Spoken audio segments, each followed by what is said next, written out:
ఏమైనా చేస్తానమ్మా, ఏడవకమ్మా ప్లీజ్. నాకు నొప్పిగా ఉంది, నన్ను కూర్చోద్దని చెప్పమ్మా. నన్ను కాపాడమ్మా. అది నాకు కాలు, వాళ్ళని ఆపమని చెప్పమ్మా. ప్రామిస్, నేను నా కాలుతో నీ పూజ తన్ననమ్మా. వాళ్ళని ఆపమని చెప్పమ్మా. అమ్మా ఇక నేను రక్షించమ్మా.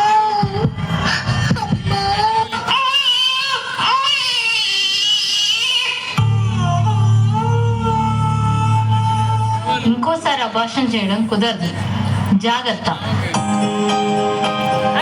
ఇద్దరు అమ్మాయిలే పాపం, ఆమె ఫీల్ అవుతా ఉంటది.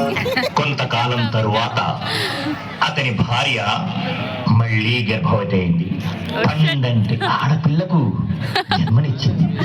ఆడపిల్ల వద్దని వంశోద్ధారకుడైన మగపిల్లవాడే కావాలని ఆ తల్లి ఒడిలో నిద్రిస్తున్న ఆ పసికోలను, ఆ ఆడపిల్లను బయట పారవేయడానికి బయలుదేరాడు. చూడు బంగారం, నా ఇంట్లో పుట్టి వేరే వంశాన్ని ఉద్ధరించడానికి వెళ్లే ఆడపిల్ల నాకొద్దు. నాకు కావాల్సింది నా వంశాన్ని ఉద్ధరించే మగపిల్లాడు, నాకు వారసుడు. నాకు తలకొరివి పెట్టి ఉన్నామ నరక నుంచి తప్పించే కొడుకు. అర్థమైందా?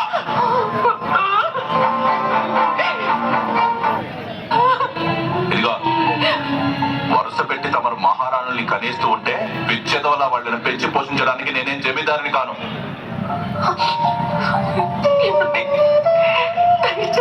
ఒక్కసారి ఆలోచించండి. బిడ్డని చంపుకోవడం నాకు ఇష్టం లేదు.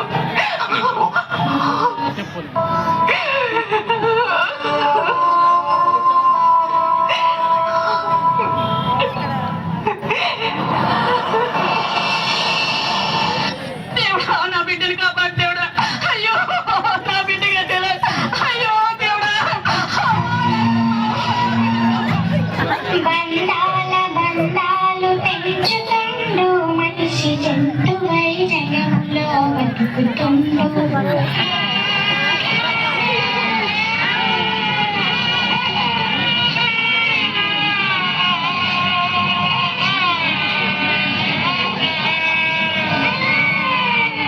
రాముడు, ఈ అమ్మాయిని ఇలా పడేసావేమిట్రా?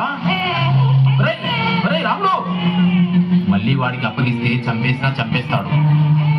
ఏదో అనాథాశ్రమంలో అప్పగిస్తాను.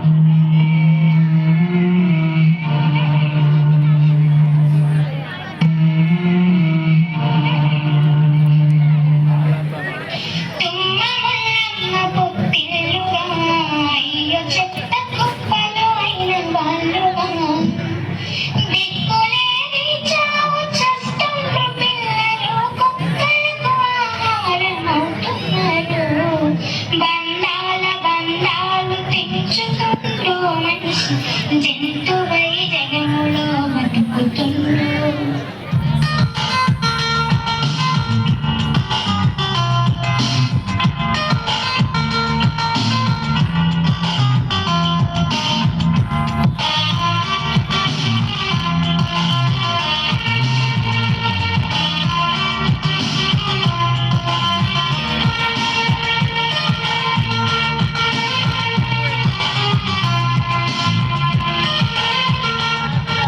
కాన్పులో మగ పిల్లవాడు జన్మించాడు. కుటుంబం అంతా సంబరాలు జరుపుకున్నారు.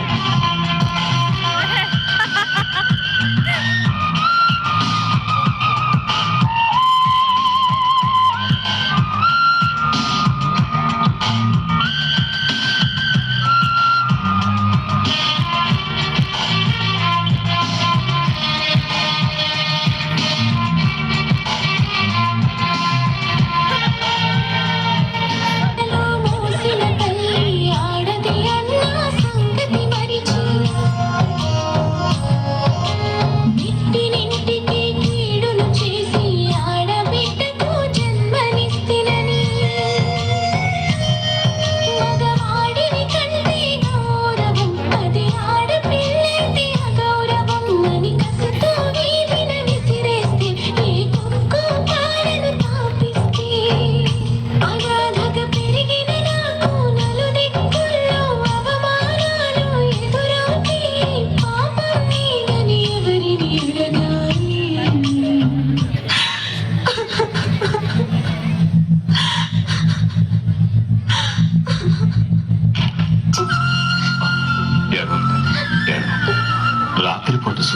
కనపడలేదని కన్నీరు కారుస్తుంది.